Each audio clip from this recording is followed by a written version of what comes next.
Sveiki, draugai. Šiandien aš, Marius Germanas ir Indrė Globė, sąmoningas karjeros coacherė, kalbamės apie patogų nuobodulį. Kas tai, kaip jį žiūrėti, kaip jį suprasti ir iš vis kur kilo tokia tema. Šiandien ant kelio mūsų užves Indrė. Labas, Mariau, smagu su tavim visada kalbėtis. Labas. Labas visiems, kurie klausotės. Na, iš tikrųjų, patogus nuobodulys, tai Mariau, tavo idėja pavadinti mūsų temą šio pokalbio, bet iš tikrųjų jinai gimė iš to, kad iš mano pačios patirties. Ir ne tik iš mano pačios patirties jau taip yra, kai mes dirbame pagalboj, padėdami žmonėms susigaudyti savyje. Neretai tiek tu, tiek aš tikriausiai sutiksi, kad susitinkam su žmonėmis, kurie išgyvena tam tikrą savotišką krizę, kurios pradžia ir yra, kad man nuobodu gyventi, man nebedžiugina manęs gyvenimas, aš nebematau prasmės ten, kur anksčiau mačiau. Ir aš susidūriau su tuo labai stipriai ir keletą kartų gyvenime. Ir aš pradėjau kapstyti, žiūrėti, kur mano priežastis yra, kodėl aš galvodama, kad išsprendžiau šitą nuobodulio apatijos problemą, vėl prie jo sugrįžtu, kaip žinai, kaip tas vystymosi ratas ir vėl su naujais niuansais. Tai man atrodė anksčiau, kad nuobodulys, tai gal čia man depresija, gal apatija, gal aš perdėgiau, pamečiau savo gyvenimo tikslą, savo veiklos tikslą pamečiau. Ir iš tikrųjų tos būsenos yra labai pavojingos, nes jos iš tikrųjų įkalino sąstingyje, neveiklume, frustracijose, atidėliojimuose ir kas svarbiausia, tokiose situacijose aš visą laiką išgyvendavau vidinę kaltę. Ta prasme, kad aš tokia protinga, tokia graži, tokia visa, o nieko nedarau. Ir aš neturiu teisės, juk aš ten tokia ir tokia, nukirta. Ir supranti, tas vidinis kritikas, jisai kaip su bizūnu stovi ir kaltina. Ir iš to gaunas dar didesnė įtampa ir dar didesnis sąstingis. Tai va šičia papildysiu tave, aš mėgstu žiūrėti į žmonės, į gyvenimo etapus, sakykime, paimam daugiaaukštį namą ir turime, sakykime, 9 aukštus. Ir kiekvienam aukšte mes turime tas pačias temas, tiesiog jos tampa subtilesnės, nes atrodo, kad aukos vaidmuo praspręstas, čia prasme, iš mano patirties prasisprendžiau aukos vaidmenį. Ir tai praėjo ar metai, ir du vėl žiūriu, kad tas pats vėl ir toks, atrodo, vieną kartą išsprendus, nebesinori grįžti prie tos pačios temos.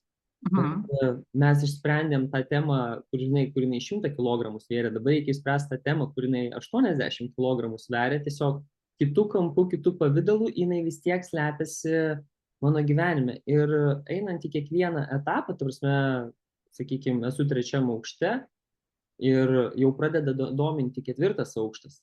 Nes 3 aukšte jau pasidaro nuobodu, jau pasidaro depresija, jau jausmų trūksta, skonių. Ankšta. Taip, viskas išragauta, viskas pažįstama, bet 4 aukštas dar nepažintas, nežinomas ir jisai gąsdina savo spalvų įvairovę, savo skonių įvairovę ir todėl mes pasirenkam pabūt mažesni iki tol, kol ta depresija, tas vidinis kritikas mūsų neužėda iki tiek, kad mes pakylam vienu aukštu aukščiau, arba mūsų tikslai pasidaro tokie dideli, kad mums nebereikia vidinio kritiko ir mes savo norų pradedam dėl savęs ir dėl savo tikslų judėti į priekį. Žiūrėk, Mariau, man smagu, kad mes tarsi, tu vyras, aš moteris ir mes kalbamės, ar ne? Ir kiekvienas, žiūrėk, tu kalbi apie tai, kad ambicingas tikslas, rezultatas, ar ne? O man noris čia iš tos moteriškos pusės ką pridurti, kad iš moteriškos energijos einant į naują, į tą aukštą kylant, ar ne? Ten kyla begalės baimių ir aš jaučiu, tiksliau, nenoriu jausti to, kas ten gali būti. Ir todėl nueinu geriau į tą, ir nueinu ir išjungiu mygtuką, geriau nejausiu, ar ne? Bet kas yra svarbu, einant šituo augimu, tai yra ir jausmas, išgyvenimai, energija ir tuo pačiu, ta jausmo energija, būsenos ir tuo pačiu tikslas, ėjimas link tikslo, taktika, strategija ir visa kita. Ir tai susijungia į tą vieną visumą, kai vyriškas ir moteriškas pradas mumise vienodai yra svarbus ir mes neveikiam arba vien iš jausmų ir įkvėpimo ir sėdėm ant sofkutės ir laukiam to jausmo ir įkvėpimo ir motyvacijos, savimotyvacijos ir jos kaip nėra arba nėra, arba eini iš tokio užsispyrimo, iš galvos, susigalvosiu tikslą, eisiu, darysiu ir gaunasi. Taip, tada daug daugiau energijos kainuoja, kai taip darom, bet man asmeniškai irgi teko, manau, ir tau patirti gyvenime etapus, kur nuėjau visiškai jausmą arba visiškai darimą. Bet ateina laikas, kai mes tai turim susibalansuoti. Ir labai yra gražu, kai galim pasižiūrėti iš skirtingų energijų ir su abiejomis, naudoti jas abidvi. Ne taip, kad užsiciklinti, tik tais darimas, kas automatiškai gaunasi per daug, greičiausiai vien iš darimo, kai kainuoja daug daugiau energijos pasiekti rezultatus, kuriuos galima būtų pajausti, kaip tai padaryti. Pagalvoti, sustoti, pajausti, apmąstyti, kur protas seka širdį ir lygiai taip pat iš būsenos įdarbinti protą, iš buvimo įdarbinti protą tam, kad, kaip tu prieš tai mums kalbant, paminėjai, kad paskleisti tą impulsą, kad duoti tą signalą, tą pirminį žingsnį visatai, Dievui, tam, kad mes jau einam. Viskas, jau mes pasidėjom, mes jau pajautėm, mintį pagavom, apie ką čia tas sėdėjimas, apie ką čia tas darimas ir pradedam dėti pirmus žingsnius tam, kad mūsų ta realybė iš tikrųjų pasikeistų į tą pusę, kurią mes norim pokyčio. Tam, kad neužrūktume tame buvime, nieko nedarime arba kaip tik darime be jokio jautimo, nes darėme vardan darimo ir užimtume tada. Taip, nes vyrams yra sudėtinga jausti šitą dalyką, ne vieną kartą savyje pagavau ir tuo pačiu žinojimas, jeigu tai yra tik tais teorinės žinios, skaitimas, seminarai, visa kita, tai pradeda net žlugdyti, sakyčiau, priklauso kokius klausimus uždavinės savo.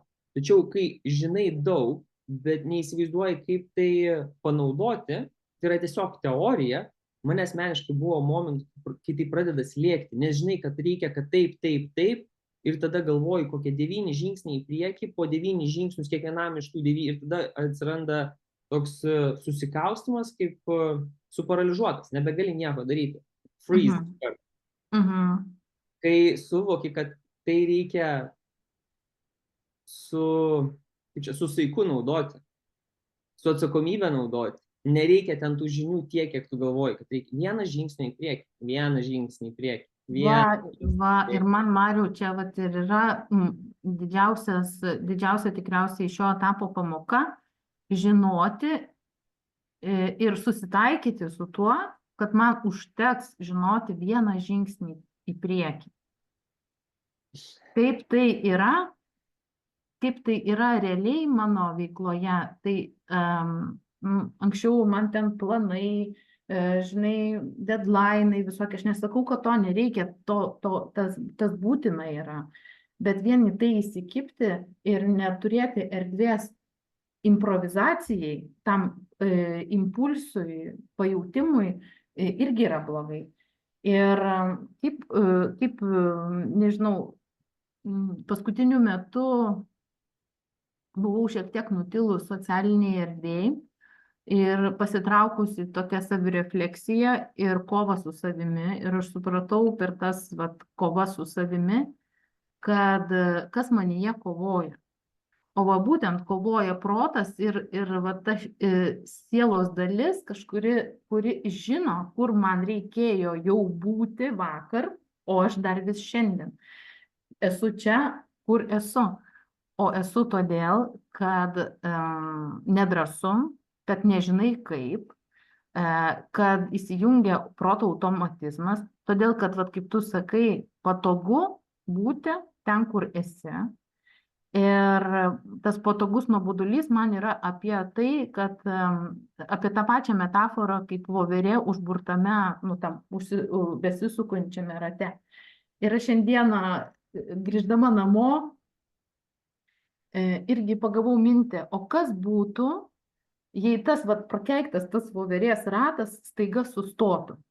Įsivaizduoju, kad būtų voveriai. Irgi negerai. Labai negerai. Ir todėl, va čia ir yra kažkoks užburtas ratas, patogus nuobodulys. Nu taip, mes kenčiam, mums nuobodu, melancholija, apatija, depresija, bet tai yra gerai. Pasirodo, kažkuriai smegenų daliai tai yra gerai. Tai yra gerai. Ir vat, kaip tu tokiose, tu susiduri su tokiam situacijom? Aišku, susiduri. Taip, susiduriu, tai aš iš savo patirties ir iš to, kiek teko, tai yra svarbu vis dėlto leisti savo tai išjausti ir išbūti. Tai nesvarbu, ar vyras, ar moteris, tiesiog nepabėgti nuo tų jausmų, nes yra labai lengva alkoholio, maisto, saldumynų pagalba. Aš asmeniškai ilgai naudojau saldumynų šitam reikalui.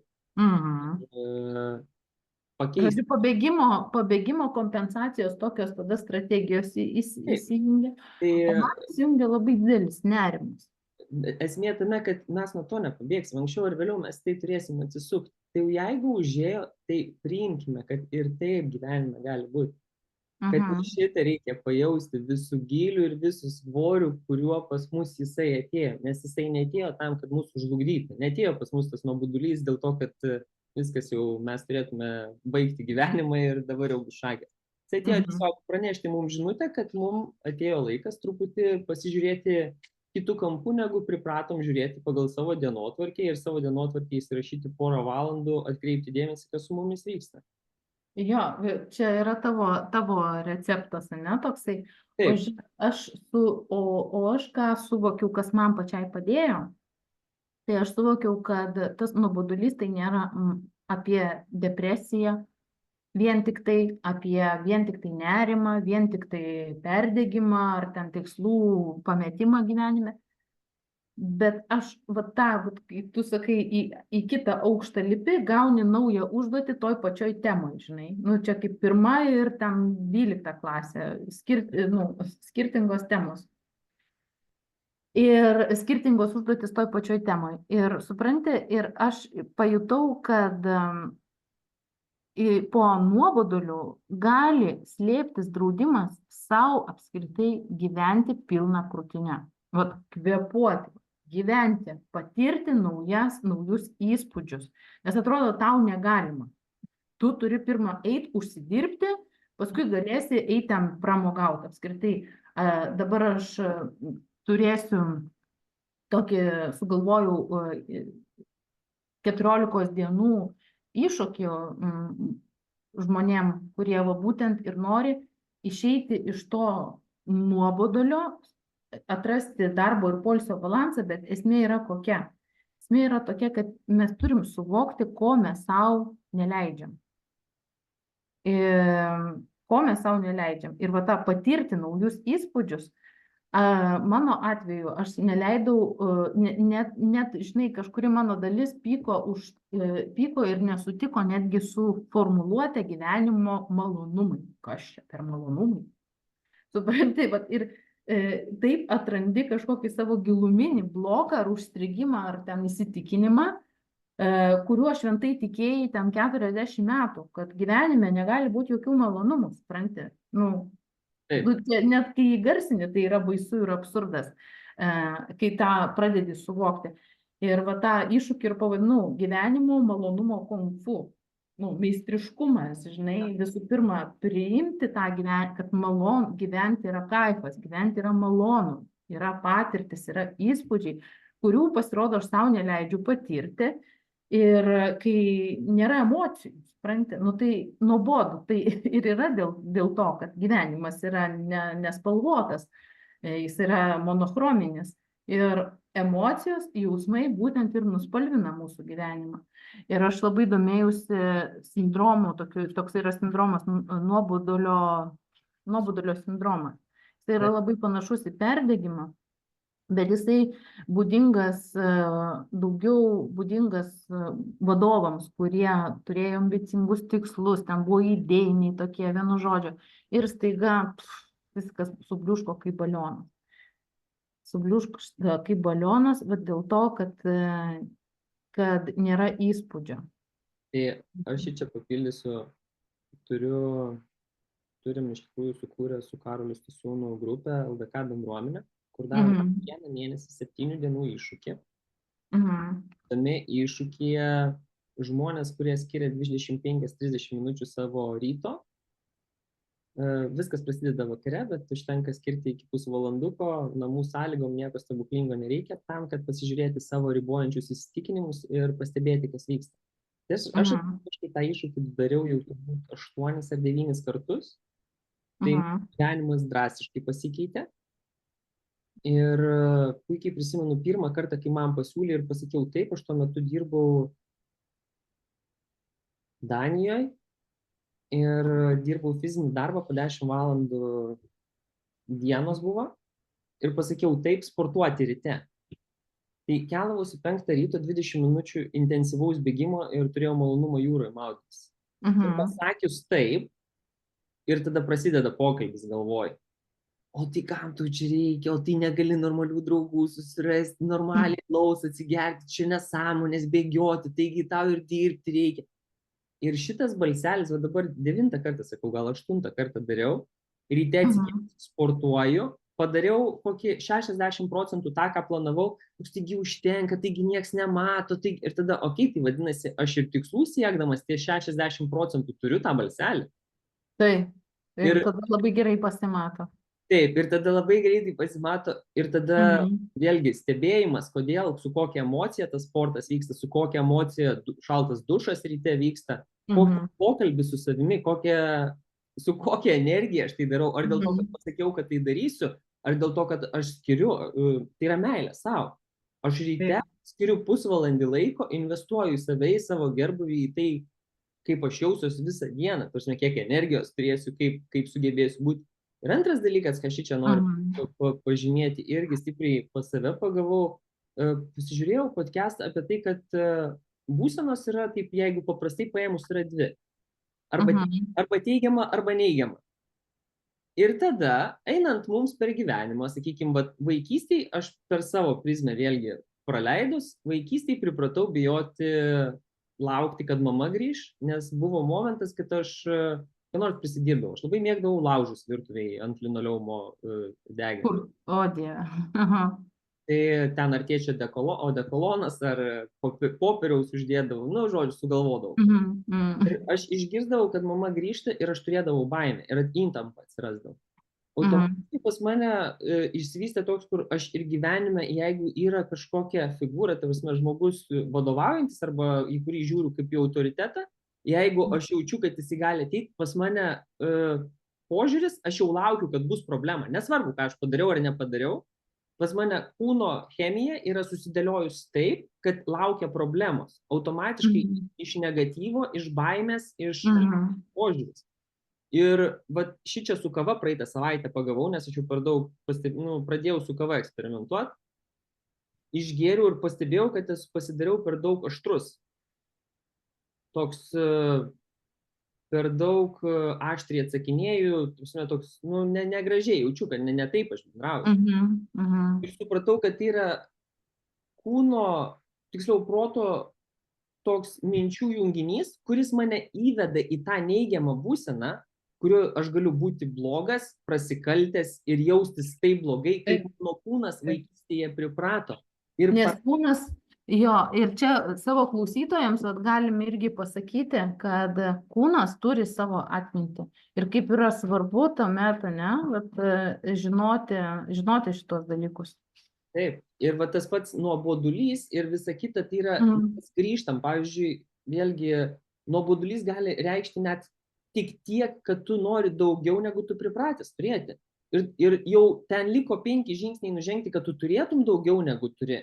Oi, nuobodu, tai gal užteks, jau čia ir taip daug padariau, ir toks vėl atgal. Ir vėl, čia yra patogumas irgi, jo. ir Taip, eini į tą, kas tau yra, kur tau yra patogu, bet patogu kaip įpročio prasme, ar ne? taip. Tai ten, kur protas yra susikūręs tavo ribas Taip, ir jam taip, nereikia energijos eikvoti, kad tu padarytum kažką naujo. jo. Taip, tai nežinau, trumpai gal reziumuokim tada klausytojams, ką mes čia norėjom tom pasakyti apie patogumą, nuobodulio patogumą. Aš taip tokia ir matau vaizdelį, kaip ponas nuobodulys, gražus patogus fotelis ir jis sėdi tenai, bet svajoja apie kažkokius, nežinau, kažkokį kitokį gyvenimą, negu įprastai jisai gyvena, kažkokius, nežinau, ir dar kas svarbiausia, ar ne, kad kai mes gyvenam toj nuobodulio būsenoj, tai labai praktiškai iš vis neįmanoma žinot, ko tu nori. Ir tai kelia dar vieną įtampą. Įtampa ant įtampos kaip svogūno, ar ne? Bet jau čia yra kita galbūt tema. Kaip tu rezimuotum, Mariau, mūsų pokalbį? Tai mes turim atkreipti, kaip dažnai tai kartojasi, kodėl tai kartojasi. Mhm. Jeigu tai yra tiesiog gyvenimo pakankamai rutina ir gyvenimas pakankamai gražus, atrodo viskas išpildyta ir nesinori nieko daryti, tai pilnai tikiu, kad atėjote į tą vietą, kur nuobodulys pasidarė patogus ir iš ten vis tiek išeisite, tik jūsų pasirinkimas, ar jūs lauksit, kol gyvenimas jūs prispaus, kad jūs iš ten išeitumėt, ar jūs ieškosite būdų, kreipsitės į profesionalus kaip Indrė ar aš, tam, kad išeiti ten, kur jūs norite eiti. Tai mano rekomendacija, nelaukit, kol gyvenimas prispaus, nes gyvenimas dažniausiai prispaudžia taip, kad jau nebeišsisukam. Aš asmeniškai dėl to ir stengiuosi pastoviai mokintis, gilintis į save, į savo jausmus, į tai, kaip veikia šitas gyvenimas, tam, kad nereikėtų laukti gyvenimo priminimo apie gyvenimą. Kaip tu, Indrė, rezimuotum? Jo, aš tai irgi norėčiau akcentuoti tuos dalykus, kad jeigu jau jautiesi kaip voverė rate ir būtent galvoji, kad kaip nebenori būti tame voverės rate, nebenori apskritai voverė būti, bet yra baisu, o kas bus, aš numirsiu, jeigu sustos viskas, supranti? Aš taip galvoju, aš numirsiu, jeigu viskas čia sustos, jeigu aš nedirbsiu, jeigu aš nepostinsiu ko nors ten, jeigu aš to nedarysiu, mano smegenys iškart jau piešia vaizdą, kaip viskas sustos, numirs, aprims ir aš apskritai žūsiu tenai, žinai, sunyksiu. Va tokį piešia iškreiptą vaizdą. Ir tada tu taip, įsikimbi į tai, ką turi, nors tai tavęs netenkina, atsisėdi tam ponui nuoboduliui ant keliuko ir ramiai savo pradedi vegetuoti. Tai vat mano toksai žinutė būtų, kad nuobodulys tai nėra kažkas amžino, nors taip gali atrodyti, kad tai tęsis amžinai. Nuobodulys, vat kaip tu irgi minėjai, tai yra signalas, kad aš savo gyvenime kažko neleidžiu. Ir tada užduot klausimą, o ko aš iš tikrųjų savo neleidžiu, ko aš esu verta. Ko noriu. Ir ko noriu, be abejo. Ir melas, kad mes nežinom, ko norim. Mes visada žinom, ko norim, tik tai va tas vidinis kurtumas savo, arba baimės šešėlis, norėti irgi čia dar viena iš temų, baimės šešėlis, kuris uždengia tą mūsų tikruosius norus. Tai va, tai klausimas, o ką aš iš tikrųjų savo užsidraudžiau, jisai padeda išjudėti, padeda atsistoti ir be abejo ieškoti kažkur kitų instrumentų, metodų, žmogaus, dar kažko, kas padėtų dėti pirmuosius žingsnius link kitokios būsenos. Tai aš suprantu, Mariau, kad tavo ir Karolio iššūkis 7 dienų būtų pagalba, gyvenimo malonumo konfu mano iššūkis irgi galėtų būti pagalba. Ir iš tiesų viskas yra, vairas yra mūsų rankose. Taip, svarbiausia nepamiršti vairuoti, Mhm. imti atsakomybę ir daryti. Jeigu nesinori daryti, tai biškai nedaryti. Jo. Nu, Svarbiausia neužsibūti su to nedarimu. jo, nori darai, nori nedarai. It's up to you. Tai ačiū tau, Mariau. Dėkui tau, Indrė. Iki kitų kartų tada. Iki. Visa.